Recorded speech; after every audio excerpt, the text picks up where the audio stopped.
Museveni awe Museveni aswadde. Oh, this is terrible.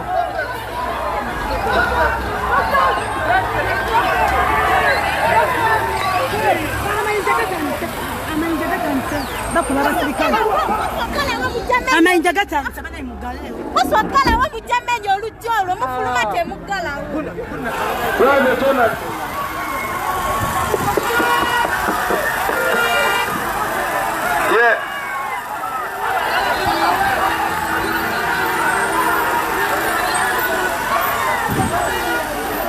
Abantu besemba bulembeza mulaba ebikolobero neza mulaba omuswago buli wano neza mulaba abalesera kusiira kutta abantu Kamo yatambule. temukaana nabo temulwana nabo temukaana nabo temukaana nabo temukaana nabo mubaleke bakole ebikolobero mubaleke bakuke mubaleke ensemba nabo mubatuluzemu kamera. Eddie, listen to me. Mubareke babachabantu. Banyamuri matunuze mu kamera.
These guys are just trying to shoot the people. They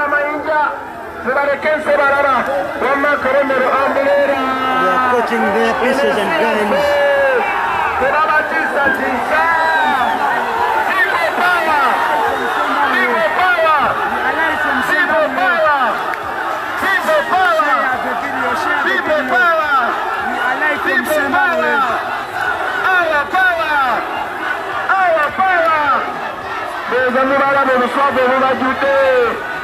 Anange Museveni aswadde nnyo emyaka 8 tasobola kukola bwotyo.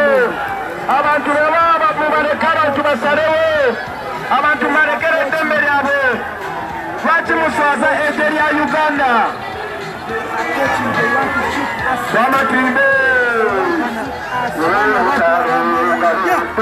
tuliyambale ngule tuliyambale ngule tuliyambale ngule olukyalo kalubinde tuliyambale ngule tulizimba mu Uganda tuliyambala tuliyambala omulezi nasaba ebale bambiyosi kalute tuliyambale ngule abanga besemba bule Osukonga bunze tuliyambale ngule mama tuliyambale ngule tuliyambale ngule tuyagasinga wete tuliyambale ngule tulizimba kulate bana baffe mikono gyange temutya bebale kutwagala bebale kumanya mazima wadde babakuba tyagasi wadde babakuba amasasi tubeere bakume baana baffe akabonero manvuuli ebyo byonna bibeerawo gavumenti beera egenda kukyuka era byonna bibeerawo nga gavumenti egenda kukyuka byonna byonna bibeerawo nga gavumenti egenda kukyuka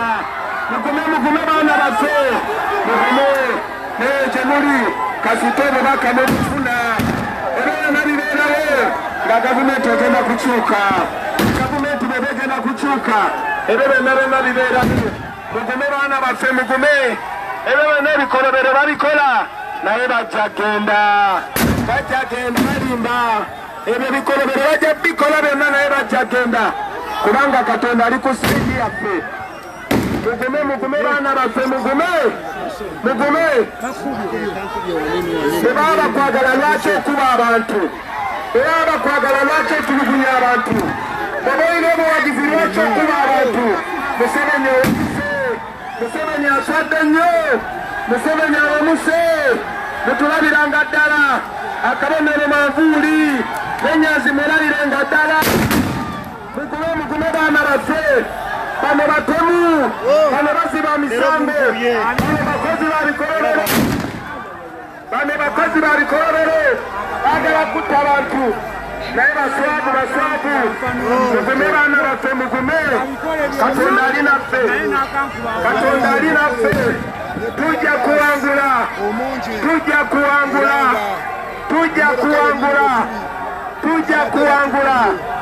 tujja kuwangula batunuzeemu kamera mubatunuzeemu kamera ensi njagala eralabe erabe obuswavu bwa Museveni alimbalimba abantu nti yalwanirira ddembe mwebale kuguma baana b'essembabule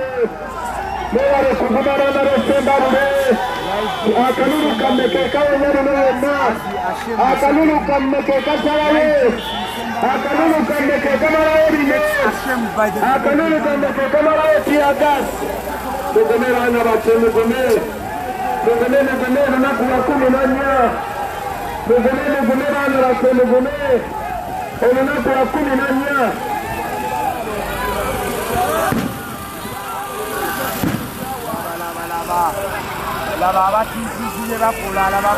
mwebale kuguma baana baffe mwebale kuguma ndeeza mulabye amazima ndeeza mulabye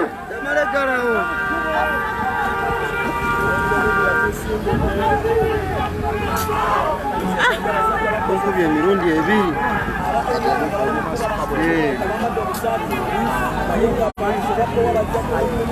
muganda wange abasajja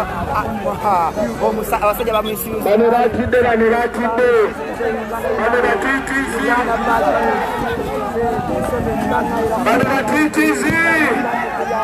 batiitizi tebalinawo kalulu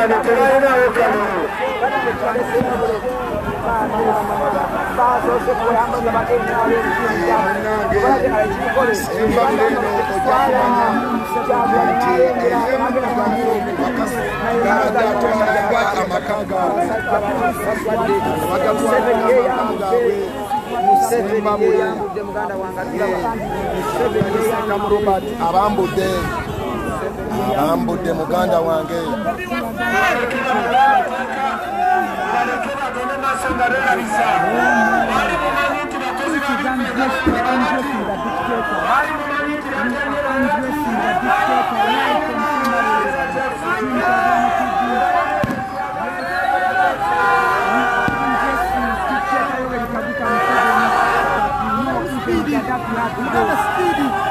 Seba vako tu oli kuki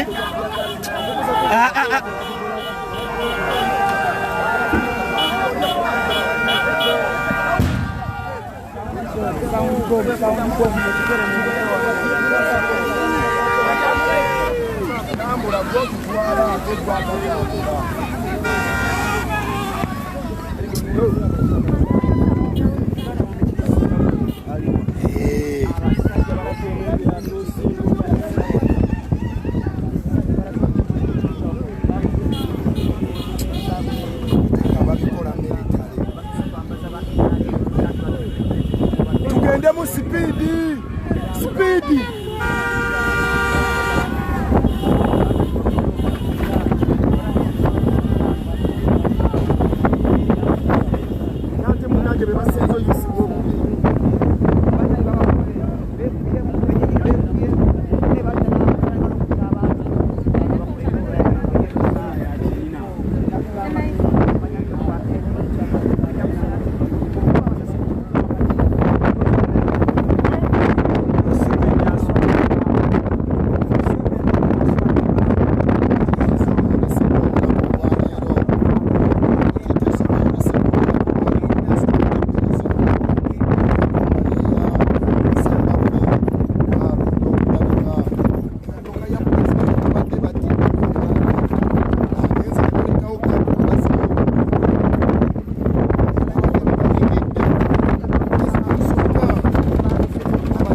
lwaki mukola ebikolwa mukkirize abantu balakuwasa batta abantu bakuba abantu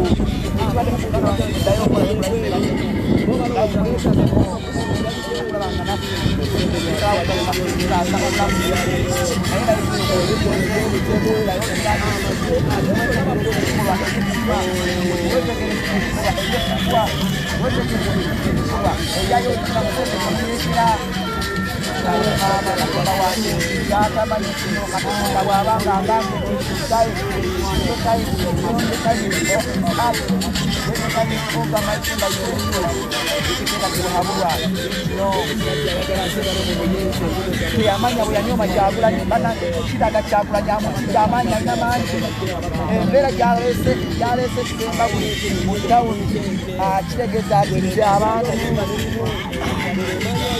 kitegeeza atize amaanyi g'abantu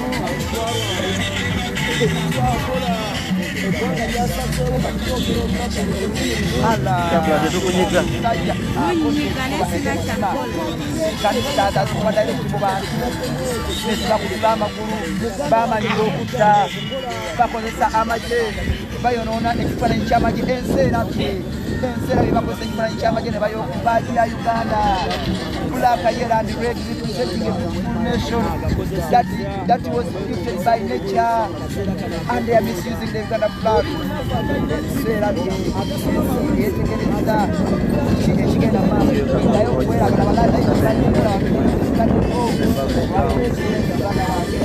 kikulaga binakibakwatwasibwa nnyo naye twagala tukulage tulabe nga exposing a dictator yeyambule ali bwerere sawa semba bule dictator ali bwerere yasose kweyambula yasose okweyambula yakola ekikula era ekifaanagana ekyatuula bayambaza abakenyale babakwasa ebipande nesinga buli bakyesemu kati abantu bwe bambaza ebipande balagibadde bangi ne babateeka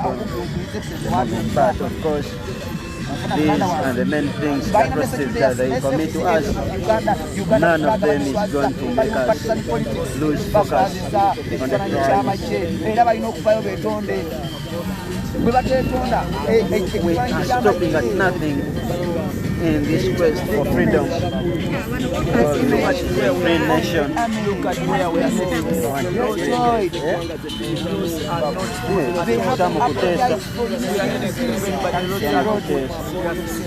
Look at the roads. Look at the roads. Where we are passing. Look, this is Zimbabwe, where Sam Tesa hails from.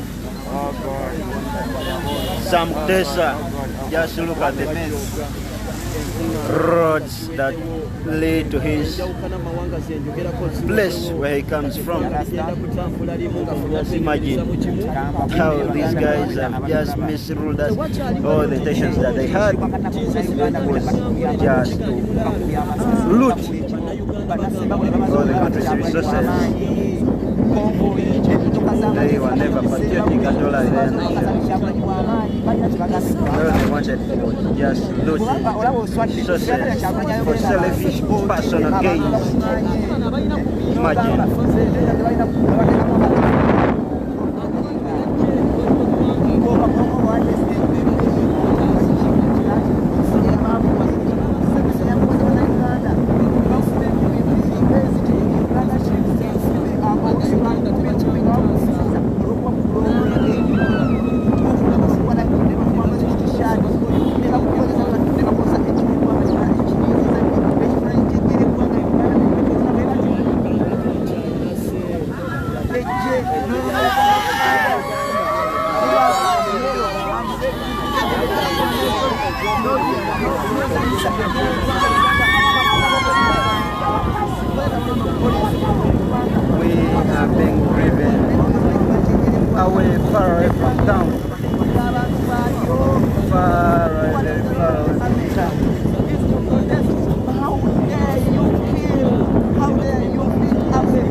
Ugandans to fight for freedom in their country. Nothing, totally nothing can stop this revolution. Come 14th January 2021.